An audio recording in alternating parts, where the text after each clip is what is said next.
من حفظ سنتي أكرمه الله بأربع خصال: المحبة في قلوب البررة، والهيبة في قلوب الفجرة، والسعة في الرزق، والثقة في الدين. أو كما قال رسول الله صلى الله عليه وسلم: رب اشرح لي صدري ويسر لي أمري واحلل عقدة من لساني يفقهوا قولي. سبحانك لا علم لنا إلا ما علمتنا إنك أنت العليم الحكيم. رب زدني علما، رب زدني علما، رب زدني علما. اللهم صل على سيدنا مولانا محمد في أول كلامنا. اللهم بارك على سيدنا مولانا محمد في أوسط كلامنا. اللهم بارك على سيدنا مولانا محمد في آخر كلامنا. بزرگان محترم، عزیز ساتھیوں، ملت کے عزیز نوجوانوں،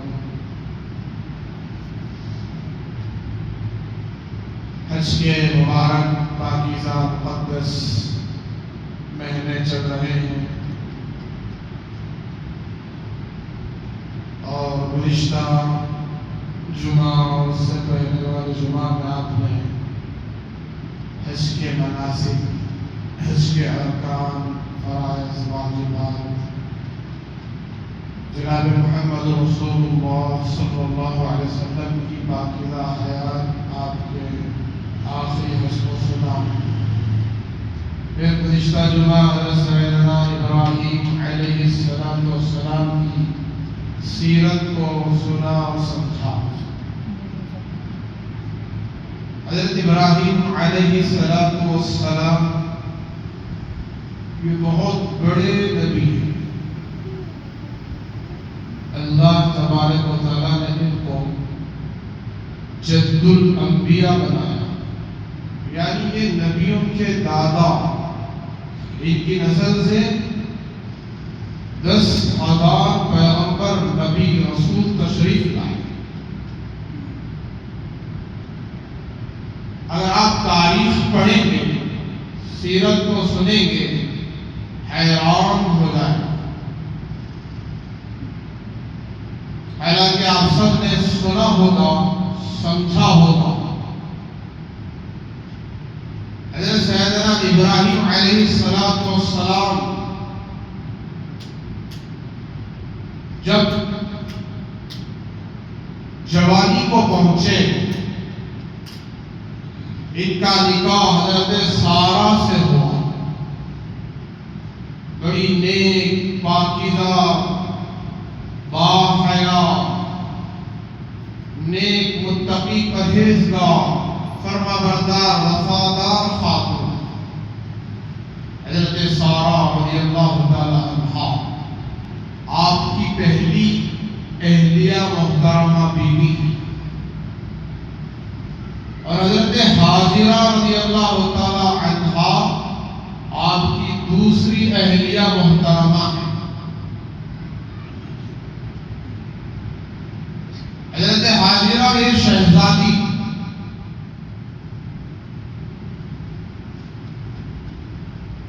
الغرض میں عرض کر رہا تھا کہ گزشتہ جمعہ آپ نے حضرت ابراہیم علیہ السلام نے جو نمرود بے ایمان کافر بادشاہ جو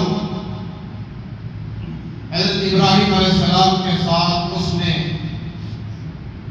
بحث و مباحثہ کیا اور ان کا انکار کیا، جب انہوں نے اللہ کی پہچان بتائی، اللہ کی معرفت، کہ میرا اللہ کون ہے، جو زندگی کا مالک ہے، موت کا مالک ہے، زندگی اور موت اسی کے ہاتھ میں ہے،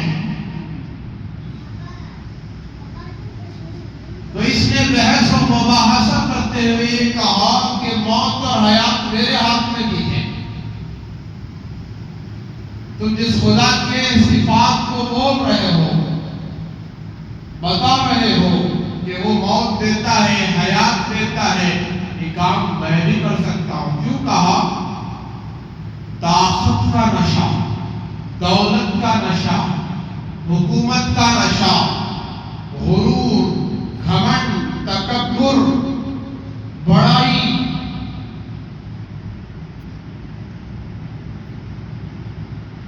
معصوم بے گناہ کو قتل کروا دیا، ظالم، ملزم، مجرم جس کو سزائے موت سنا دی گئی کہ اس کو چھوڑ دیا.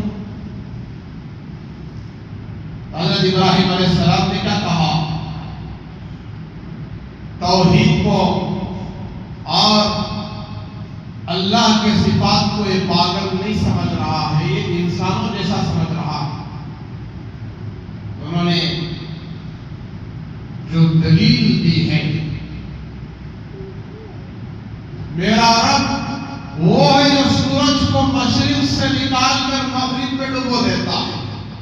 اگر تو بھی خدا ہے تو سورج کو مغرب سے نکال کر دکھا. آپ نے سمجھا ہے واقعہ؟ تو ہکا بکا رہ گیا، اس کے پاس کوئی جملے نہیں تھے، الفاظ نہیں تھے. ایک وقت وہ بھی آیا، حضرت ابراہیم علیہ السلام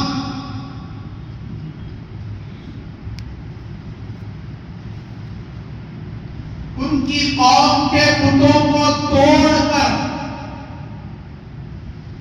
بڑے بت کے کھانے پر کلاڑی رکھ کر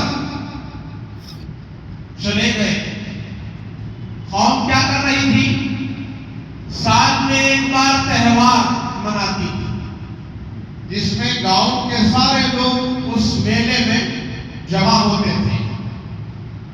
ایک آدمی بھی گاؤں میں نہیں رہتا تھا، تو سب کے سب اس میلے میں چلے جاتے. اب کون بچا ہے گاؤں میں؟ ایک اکیلے حضرت ابراہیم علیہ السلام. کیسے بچ گئے؟ جن کو بھی بلایا. قوم کے اندر جو شرک کی جو کیفیات تھی، چاند اور سورج کی عبادت، ستاروں کی عبادت، آگ کی عبادت اور بتوں کی عبادت، ان کو خدا ماننا، تو حضرت ابراہیم علیہ السلام نے منطق چلایا.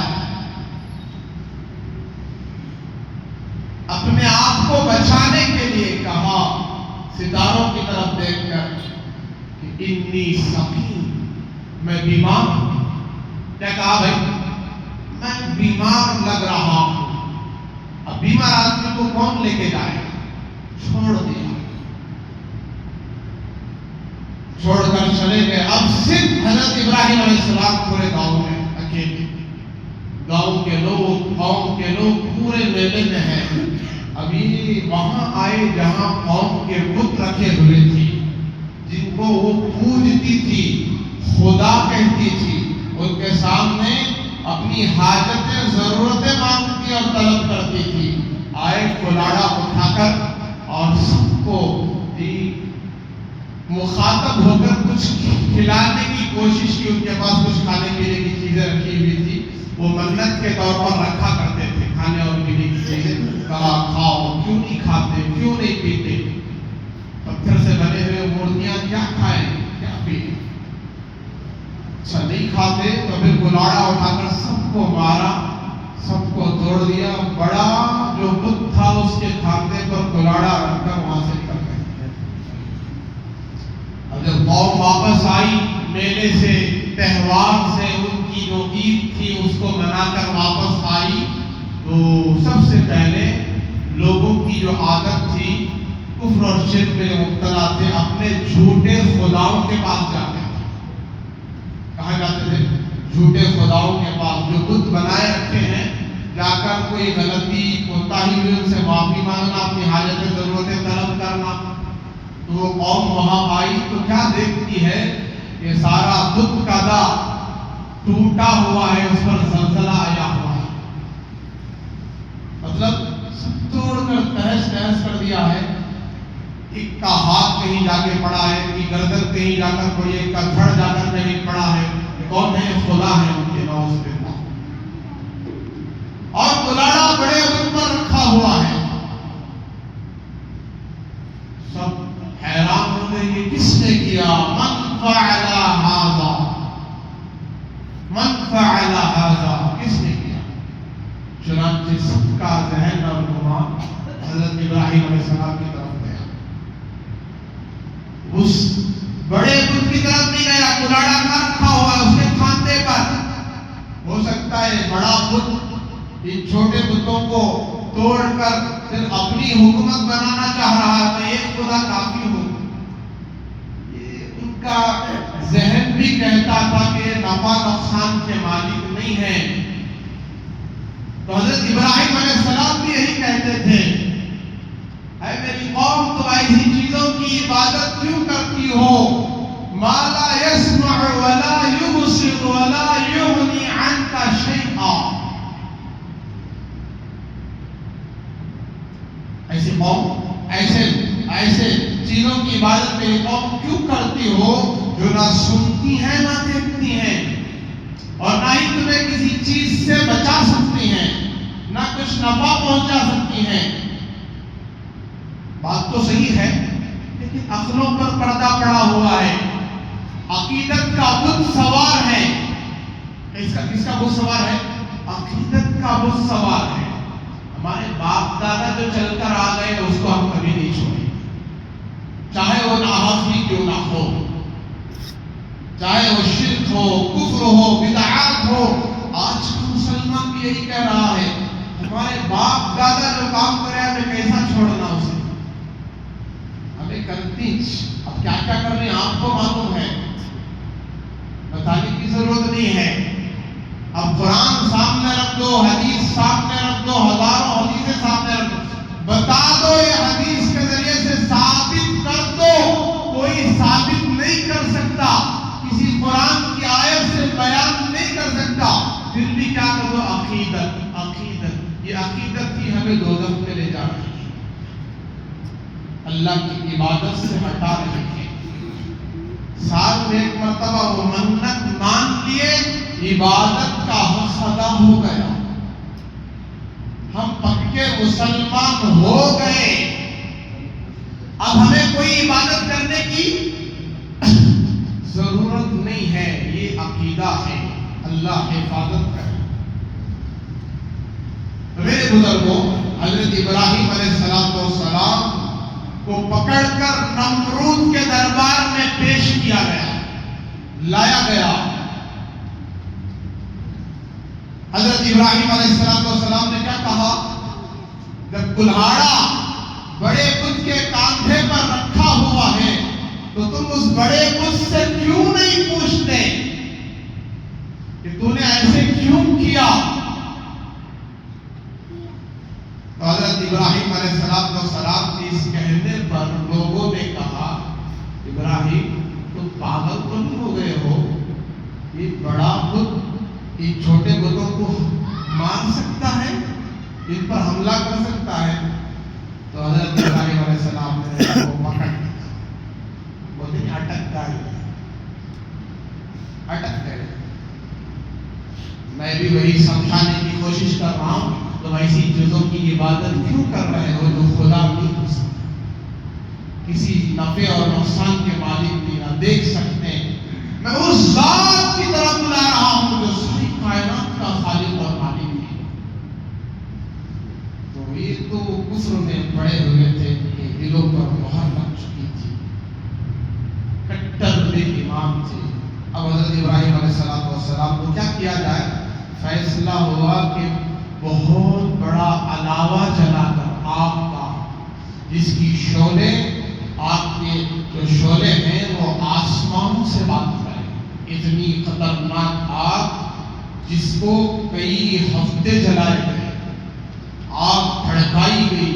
جب اس کے شعلے آسمانوں سے بات کرنے لگے, دہکائی گئی, تو اب ارادہ کیا کہ اس میں ابراہیم کو ڈال دیا گیا.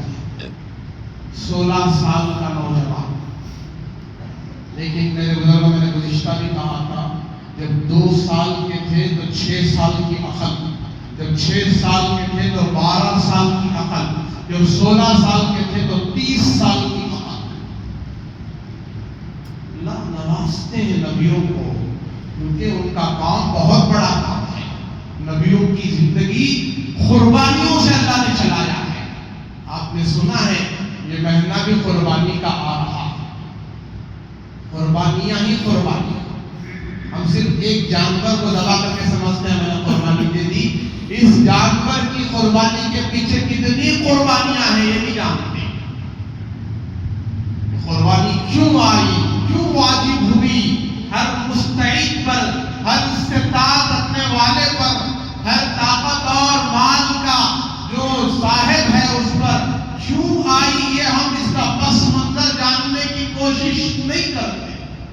بہرحال حضرت ابراہیم علیہ السلام کو آگ میں کیسے ڈالیں؟ جو ڈالنے جائے گا وہ بھی جل جائے گا۔ شیطان تو شیطان ہے، آیا بزرگ کی شکل میں مشورہ دینے کے لیے، بدبخت نالائق، کہا ایک غلیل کی شکل میں، جی کیا ٹریبل جسے کہتے ہیں، غلیل کی شکل میں، جھولے کی شکل میں بٹھا کر ان کو زور سے دھکا دو، جا کر سیدھے آگ میں گرے گی۔ چنانچہ ایسے ہی کیا گیا، کائنات میں کھلبلی مچ گئی، کائنات میں کوہرام مچ گیا، فرشتے رو رہے ہیں، چلا رہے ہیں، اے اللہ آپ کا خلیل، پوری کائنات میں آپ کا ایک محبوب بندہ جو آپ کو ایک اکیلا مانتا ہے، آپ کی توحید سمجھتا اور مانتا ہے اور سب کو اس کی طرف بلاتا ہے، آج اس ایک خلیل کو بھی آگ میں ڈالا جا رہا ہے۔ بات مشہور ہے، سنتے رہتے ہیں، سب کی مدد کا انہوں نے انکار کیا۔ جبرائیل جیسی مخلوق فرشتے کی مدد کا انکار کیا۔ حسبی اللہ نعم الوکیل نعم المولا و نعم النصیر، حسبی اللہ میرے لیے میرا اللہ کافی ہے۔ جبرائیل آئے، کہا مجھے مدد کرو، ہواؤں کا فرشتہ ہے، آپ حکم دیں گے تو ہوا آپ کو اتنی دور لے جائے گی پتہ بھی نہیں چلے گا یہاں کبھی آگ تھی۔ اللہ نے بھیجا ہے؟ نہیں، اللہ سے اجازت لی ہے۔ کیا فرق ہے؟ اللہ نے بھیجا ہے؟ نہیں، اللہ سے اجازت لی ہے۔ جبرائیل اللہ نے بھیجا ہے؟ اللہ نے اجازت دی ہے، مدد چاہے تو مدد کرو۔ کہا اس حال سے کیا وہ اللہ واقف نہیں ہے؟ اس آگ میں جس کے لیے ڈالا جا رہا ہے کیا وہ رب اس بات سے واقف نہیں ہے؟ ہاں واقف ہے۔ حسبی اللہ میرے لیے کافی ہے، میرا اللہ میرے لیے کافی ہے۔ تو اللہ نے دیکھا میرے خلیل کا اتنا تعلق ہے مجھ سے، اس کا یقین اتنا مضبوط ہے، یہ میرے سوا کسی کی مدد نہیں چاہتا۔ جبرائیل اللہ کے خاص فرشتے ہیں، فرشتوں کے سردار ہیں۔ تو کیا کہا قرآن نے؟ اب ہم حکم دیتے ہیں براہ راست آگ کو، قلنا یا نار کونی بردا و سلاما علی ابراہیم۔ ہم نے کہا، اللہ نے یہ اپنے کلام میں کہا، ہم نے کہا اے آگ یا نار کونی تو ہو جا بردن ٹھنڈی۔ اس کو کہہ رہے ہیں اللہ، آپ کو گلے گلزار باغ نہیں بنا رہے ہیں، آپ کو نہیں بجھا رہے ہیں، آگ پر پانی نہیں ڈالا جا رہا ہے، بلکہ آگ سے کہا جا رہا ہے اے آگ تو ہو جا ٹھنڈی اور وہ سلامت اور سلامتی والی۔ کس کے لیے؟ علی ابراہیم، صرف میرے بندے، میرے خلیل، میرے محبوب نبی کے لیے۔ علی ابراہیم، صرف ابراہیم کے لیے، سب کے لیے تو آگ ہے، ابراہیم کے لیے باغ ہے۔ سمجھ میں آ رہا ہے؟ سب کے لیے آگ بولے تو جو بھی جائے گا جلے گا، ابراہیم جائیں گے علیہ السلام، وہ آگ ان کے لیے باغ بنے گی. آگ بھی موجود ہے، پوری تاثیر اس کے اندر جلانے کی موجود ہے، لیکن حضرت ابراہیم علیہ السلام جاتے ہیں تو جلاتی نہیں ہے. سمجھ میں آیا؟ تو جلاتی نہیں ہے. یہ ہے اللہ کا حکم. آگ کو پیدا کرنے والا کون؟ اللہ. اس کے اندر جلانے کی صفت پیدا کرنے والا کون؟ اللہ. اسی اللہ نے حکم دیا سب کو جلانا، ابراہیم کو نہیں جلانا. اتنی ٹھنڈی ہو جانا کہ ابراہیم پر سلامتی نازل ہو. صرف برتن کہتے وہ فریج بن جاتی، اے سی بن جاتی، اتنی ٹھنڈی بن جاتی. ابراہیم ٹھنڈ سے کانپنے لگتے علیہ السلام. لیکن کہا کیا ساتھ میں؟ ٹھنڈی بھی ہو جانا اور سلامتی والی بھی ہو جانا. چنانچہ واقعہ ہم نے واقعہ سنا، اللہ نے اپنی تائید اتاری، مدد. نکلے آگ سے باہر 40 دن کے بعد، روایت الگ ہے، اللہ نے ایک باغ اس کے اندر پیدا کیا، انار کا درخت. اس کو کھاتے رہے، اس کا پانی پیتے رہے، شربت پیتے رہے، اور ان کے جو جسم پر جو لباس تھا آگ میں جانے کی وجہ سے جل گیا تھا. جسم کا ایک بال بھی اس کو آگ نہیں کھا سکی، نہیں جلا سکی. جسم تو صحیح سالم تھا. جبرائیل علیہ السلام آگ میں اترے. وہ تو فرشتے ان کو کیا کرے گی آگ؟ وہ تو اترے ہیں جنت کا لباس لے کر. کون سا لباس لے کر؟ جنت کا. اس کو پہنا دیا، پہن لیے، اور آگ میں رہے چلا 40 دن. باہر نکلے، سب حیران، سب حیران. اس ابراہیم کو آگ نے کیوں نہیں جلایا؟ بہرحال اس معجزے کو دیکھ کر بہت سارے اسلام لے آئے، ایمان لے آئے، مسلمان ہو گئے. اب حضرت ابراہیم علیہ السلام کا نکاح ہوا. نمرود ایمان نہیں لایا، اللہ نے اس کو تباہ کیا. ایک لنگڑے مچھر کے ذریعے سے تباہ کیا. وہ لنگڑا مچھر اس کی کانوں کے راستے سے دماغ میں گھس گیا، کھاتا رہا، اس کے دماغ کو ڈسٹرب کرتا رہا. بڑی پریشانی ہوتی تھی. 2 آدمیوں کو اس نے خدمت میں لگا رکھا تھا. کیا خدمت؟ جب بھی تکلیف ہوگی جوتے مارو سر پر. اللہ ذلیل کر رہے، جوتے مارے گئے. جوتے کیسے؟ لکڑی کے جوتے تھے. جب اس کو اس کے سر پر مارا جاتا اسے سکون ملتا. پھر وہ مچھر پریشان کرتا تو پھر مارا جاتا، سکون ملتا. ایک وقت آیا مارتے مارتے ایسا مارا مارنے والے ڈانٹ کرنا، بدبخت تھوڑا زور سے مارو. تو مارتا پہلے سر کمزور ہو رہا تھا، جب ایک مار پڑا تو سر پھٹ گیا، ختم ہو گیا. ایسی عبرتناک موت اللہ نے ذلیل کر دیا. اب حضرت ابراہیم علیہ السلام کا نکاح ہوا حضرت سارہ سے. 70 برس گزر گئے، ان کی عمر ہو گئی 70 سال، کوئی اولاد نہیں. پھر اللہ تبارک و تعالیٰ نے حضرت سارہ کے مشورے سے، یہ چاہتی تھی کہ مجھ سے کوئی اولاد نہیں ہوئی، اتنے بڑے نبی پیغمبر اللہ کے محبوب، میں باندھ ہوں، مجھے کوئی اولاد نہیں. میں چاہتی ہوں کہ میرے شوہر کا نکاح کسی اور سے ہو، ایک اور نکاح ہو. یہ تو نکاح میں ہے، ایک اور نکاح ہو. اللہ کا کرنا یہ ہوا کہ ایک بادشاہ جو نیک بنا بادشاہ ہو، ایک شریف خاندان، اچھے خاندان کی لڑکی شہزادی حضرت ہاجرہ سے ان کا نکاح ہوا. یہ 16 سال کی جوان ہے. حضرت سارہ 60 سال کی بوڑھی تقریباً، اور یہ 16 سال کی جوان. پھر اللہ تبارک و تعالیٰ کے دربار میں انہوں نے 80 برس کی عمر میں دعا کرتے، بلکہ 60 سال سے دعا کرتے رہے. 86 برس کی عمر میں دعا قبول ہوئی. حضرت ہاجرہ سے ایک بیٹا پیدا ہوا، اسماعیل علیہ السلام. یہ کون ہے؟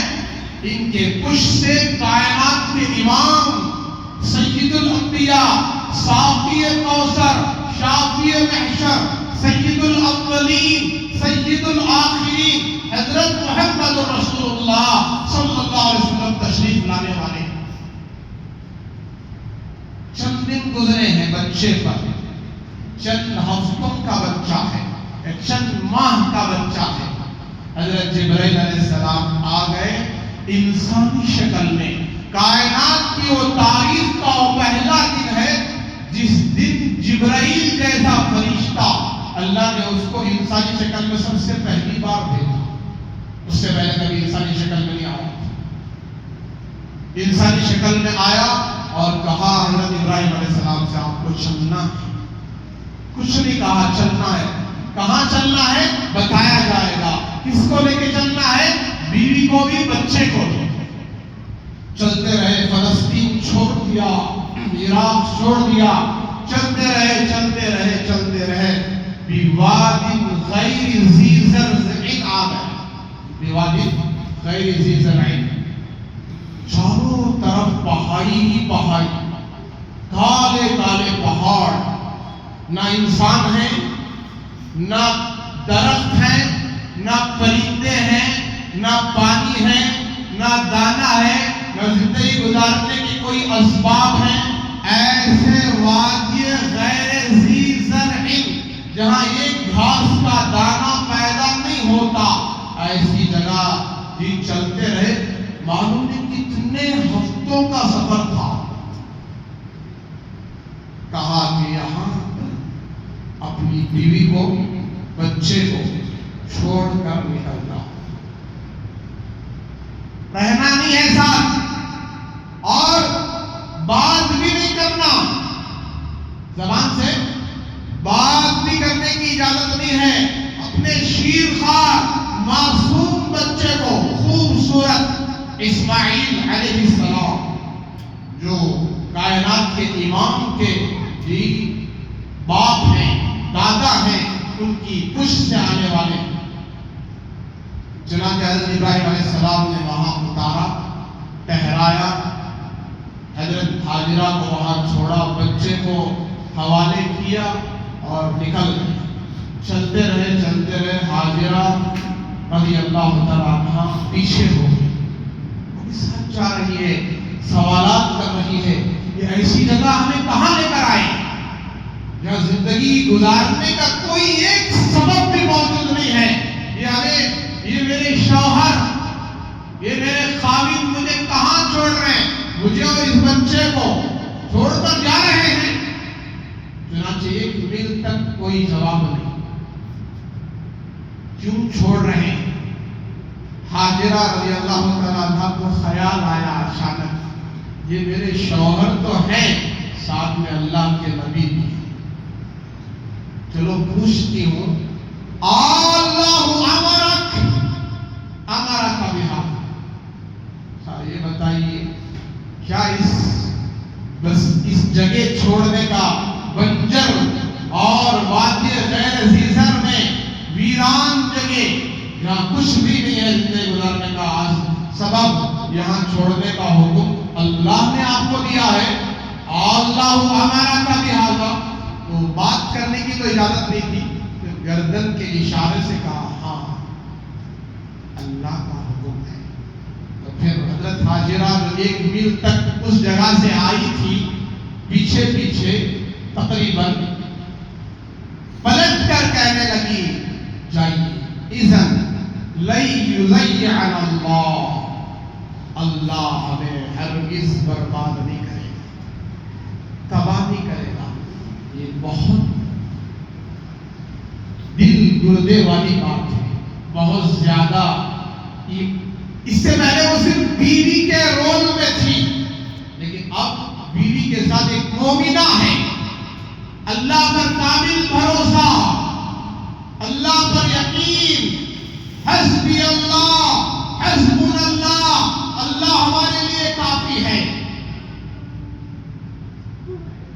نکل گئی بچے کو لے کر اسی جگہ آ کر بیٹھ گئی، تھوڑا سا پانی تھا، ضرورت کے لیے 2-4 دن کے لیے کام آ جائے، پینے کے لیے، استعمال کے لیے، کچھ کھجوریں تھی، غذا 2-4 دن کا ساز و سامان ہے زندگی گزارنے کا، اس کے بعد کوئی غذا کوئی پانی نہیں ہے۔ تو اب دن میں تو چھوڑ کر جا رہے ہیں، چاروں طرف کالے پہاڑ، جس کی تپش گرمی، جب رات ہوئی یہ اماں جب بیٹھی ہوگی، اماں ہاجرہ رضی اللہ عنہا بچے کو لے کر اندازہ لگائے، رات کی تاریکی اور چاروں طرف کالے پہاڑ اور اس کا سناٹا، اچھے وہ کلیجہ منہ میں آ جائے، ہارٹ اٹیک آ جائے، لیکن اللہ پر بھروسہ، یقین. جب جو کچھ ساز و سامان تھا ختم ہو گیا، دن چڑھا، گرمی بڑھی، اب بچہ پیار سے تڑپ رہا ہے. اماں ہاجرہ اپنے بچے معصوم بیٹے اسماعیل کی پیاس بجھانے کے لیے کبھی صفا کی طرف، کبھی مروہ کی طرف، کبھی صفا کی طرف، کبھی مروہ کی طرف دوڑ لگاتی ہیں. ایسے 7 چکر ہو گئے. کتنے؟ 7 چکر دوڑ لگا دیا.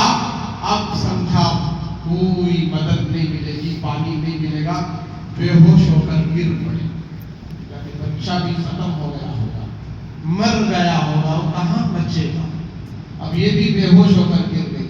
اللہ تبارک و تعالیٰ نے حضرت جبرائیل کو بھیجا کہ خوبصورت نوجوان کی شکل میں، وہ انسانی شکل میں آئے.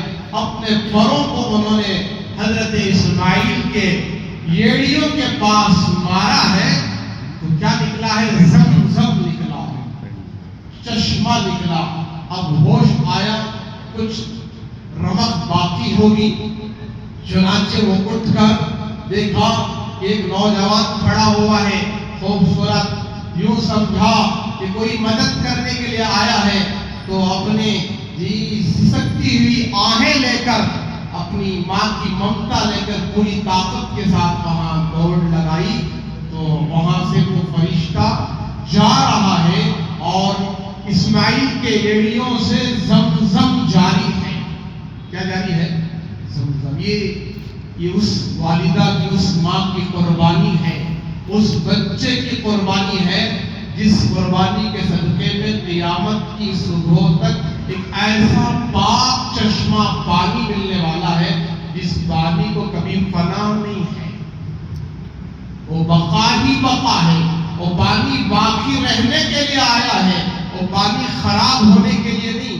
دوسرے پانیوں کو بور کے ذریعے سے، کنووں کے ذریعے سے سینچا جاتا ہے، لیا جاتا ہے، اس میں مچھر ہوتے ہیں، کیڑے ہوتے ہیں، اور پانی خراب ہونے کی یہ ہوتی ہے. تو یہ پانی اتنا پاکیزہ پانی ہے، آج تک اس پانی میں مچھر نہیں آئے، وہ پانی کبھی خراب نہیں ہوا. اتنا صاف شفاف پانی، پاکیزہ پانی، یہ قربانیوں کا پانی ہے.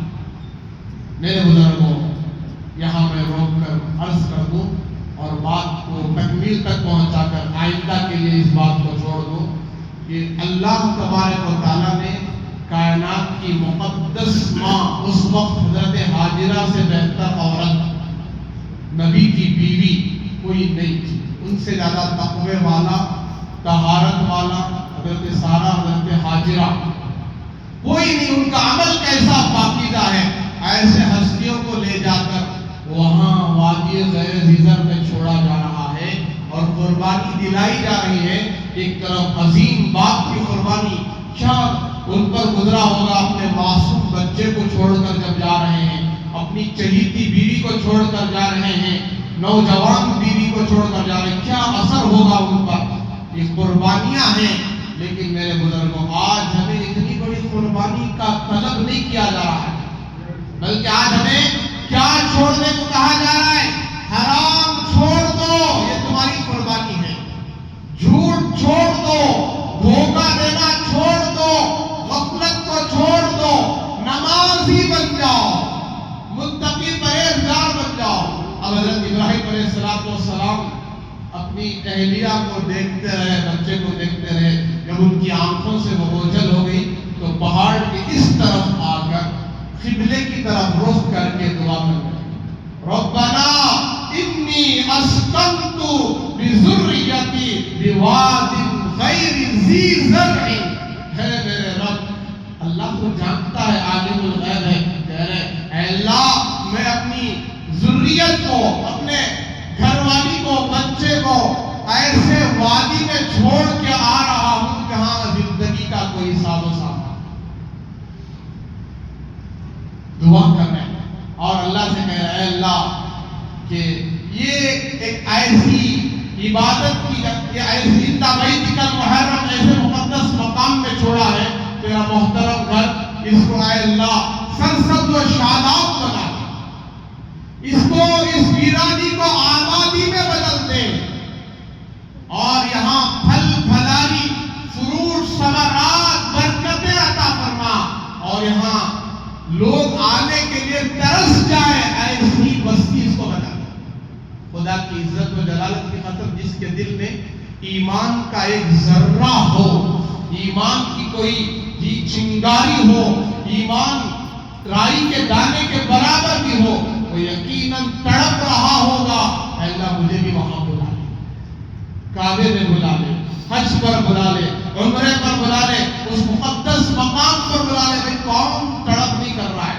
جہاں ایک انسان نہیں بس رہا تھا، ایک جانور پرندہ نہیں، آج اللہ نے اس کو پوری دنیا کا مرکز بنا دیا، جمع ہونے کی جگہ بنا دیا، اور پوری دنیا کے لوگوں کو وہاں جمع فرما۔ ہر ایمان والے کی تمنا تڑپ بن کے غیر مسلم بھی چاہتے ہیں وہاں جائیں۔ یہ حضرت ابراہیم علیہ السلام کی دعا کا نتیجہ ہے، آج وہاں ہر قسم کی نعمت مل جاتی ہے، سب سے بیسٹ کوالٹی، سب سے ہائی کوالٹی کا فروٹ کہا جاتا ہے، سب سے پہلے عرب جاتا ہے، اور نمبر 10 کوالٹی کی چیز دیگر ملکوں میں، انڈیا میں ہم لوگ کھا رہے ہیں۔ میرے ہاتھ تو میرے بزرگوں، یہ قربانیوں کا نتیجہ ہے، مجھے بھی قربانی دینا ہے، آپ کو بھی قربانی دینا ہے، پھر میرے اور آپ کا گھر جنت کا باغ بنے گا۔ اپنی بیوی کو نمازی بنائیں، اپنے بچوں کو نمازی بنائیں، اس کے لیے خود نمازی بنے، نماز کی تیاری کریں، عبادت کی تیاری کریں، تقوی، طہارت اور پاکیزہ زندگی کی نیت کر کے جائیں، تمام گناہوں سے توبہ کر کے جائیں کہ اللہ نے جو قربانیاں ان سے لی ہیں، اور اس قربانی کے نتیجے میں ایسا پاکیزہ پانی ان کی قربانیوں کا صدقہ ہے، ساری دنیا کو سیراب کیا ایسا پاکیزہ چشمہ۔ اگر ہم اللہ کے دین کے لیے قربانیاں دیں گے اور اللہ کے دین کو سنیں گے، سمجھیں گے، مانیں گے اور اس پر عمل کریں گے، انشاءاللہ اس کا اثر ہماری نسلوں پر، ہماری اولاد پر پڑے گا۔ اگر ہم ایسے ہی غفلت میں زندگی گزاریں گے، نماز کی کوئی پابندی نہیں، دین و شریعت کی کوئی پابندی نہیں، ہمارے اندر اللہ کا ڈر اور خوف نہیں، پھر ایک وقت آئے گا اللہ حفاظت کرے ہماری نسلوں کا کوئی پتہ نہیں ہوگا، وہ کیا بن کر دنیا سے چلے جائیں، یہودی بن جائیں، نصرانی بن جائیں، کفر میں مبتلا ہو جائیں۔ آخری بات یہ ہے، اللہ کے سچے رسول نے فرمایا ایک وقت آئے گا کہ صبح میں جو مومن تھا وہ شام ہوتے ہوتے کافر ہو جائے گا، جو شام میں مومن تھا وہ صبح ہوتے ہوتے کافر ہو جائے گا۔ ایسا دور آ چکا ہے، کتنی ہماری مسلمان بچیاں لاکھوں کی تعداد میں مرتد ہو گئی، کفر کی دہلیز میں قدم رکھ چکی ہیں اور بے ایمان ہو چکی ہیں۔ انہوں نے اعلان کر دیا ہے اسلام سے، دین شریعت سے ہمارا کوئی واسطہ نہیں۔ اللہ حفاظت کرے، بھی عورتیں بھی، مرد بھی، جوان بھی مرتد ہو رہے ہیں، اللہ حفاظت کرے۔ اس کے لیے اللہ کے دین کی رسی کو مضبوط پکڑ لیں، دین کے ماحول میں جڑ جائیں، اچھوں کی صحبت میں رہیں، نیک لوگوں کی صحبت میں رہیں، ہر مسئلے کو معلوم کر کے اس پر عمل کریں۔ ایک مسلمان جب بالغ ہوتا ہے 14-15 سال میں، اس پر نماز فرض ہو جاتی ہے، موت کی آخری سانس تک ایک نماز بھی اس پر معاف نہیں ہے۔ آج ہم میں سے مسلمان کتنے جانتے ہیں تو کتنا عمل کر رہے ہیں؟ جمعہ پڑھ کر گئے تو آئندہ جمعہ تک کسی اور نماز کی توفیق نہیں ہو رہی۔ مجھے ظہر میں جانا ہے، عصر میں جانا، مغرب عشاء میں جانا ہے، رات میں سو رہا ہوں تو مجھے فجر میں اٹھنا ہے، کوئی نیت نہیں ہے۔ ایسی نیتیں اور ایسے برے اعمال کی وجہ سے آج مسلمانوں کی بدعملیوں کی وجہ سے آج اس ملک میں اللہ کا عذاب اتر رہا ہے۔ ہزاروں لاکھوں کروڑوں کی تعداد میں مسلمان ہیں، لیکن اللہ کی مدد ہٹ چکی ہے۔ اس کے لیے میرے بزرگوں، یہ قربانیوں کے مہینے ہیں، حج کے مقدس مہینے ہیں، جن پر حج فرض ہے وہ حج کی نیت کریں، اور فرض عین ہے۔ اللہ کے رسول فرماتے ہیں حج فرض ہونے کے بعد بھی اگر حج کو نہ جائے، حج نہ کرے، میں نہیں جانتا کہ وہ یہودی بن کر مرے گا یا نصرانی بن کر مرے گا۔ لہٰذا حج تو زندگی میں ایک بار فرض ہے، نماز ہر دن فرض ہے، پانچوں وقت فرض ہے۔ 5 منٹ نکالے ایک نماز کے لیے، 10 منٹ نکالے اپنے فرائض کی ادائیگی کے لیے، انشاءاللہ مسلمان باقی رہ جائے۔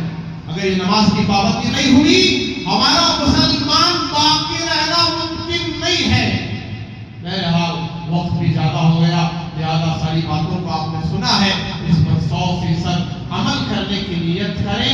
اللہ ہم سب کو دیندار اور پکا نمازی، متقی، پرہیزگار بنا دے، اور جتنے ہماری زندگی میں حرام کاریاں ہیں، گناہ ہیں، نافرمانیاں ہیں، ان سے اللہ ہمیں سچی توبہ کی توفیق عطا فرمائے، اور موت کی آخری سانس تک دینی مجالس میں جڑنے کی اللہ ہمیں توفیق عطا فرمائے۔ آخر میں گزارش درخواست ہے، جاتے ہوئے اللہ کے اس پاکیزہ گھر کے لیے جو اس کے اخراجات آپ کے نظروں کے سامنے ہیں، آپ جانتے ہیں اس کی کتنی حاجتیں، ضرورتیں ہیں۔ اللہ آپ سے جی اس گھر کی حاجتیں، ضرورتیں پوری کروانے آپ کے لیے بڑی سعادت بنتی ہے۔ جاتے ہوئے اللہ کا دیا ہوا مال دل کھول کر جی مسجد کی جھولی میں، چادر میں ڈالتے ہوئے جائیں۔ اللہ تبارک و تعالیٰ آپ کے دینے کو بے انتہا قبول فرمائے، اس کا اجر و ثواب دنیا میں بھی بہترین انداز میں شکل و صورت میں عطا فرمائے، آخرت میں بھی اللہ اس کا بے حساب بدلہ نصیب فرمائے۔ وآخر دعوانا الحمدللہ۔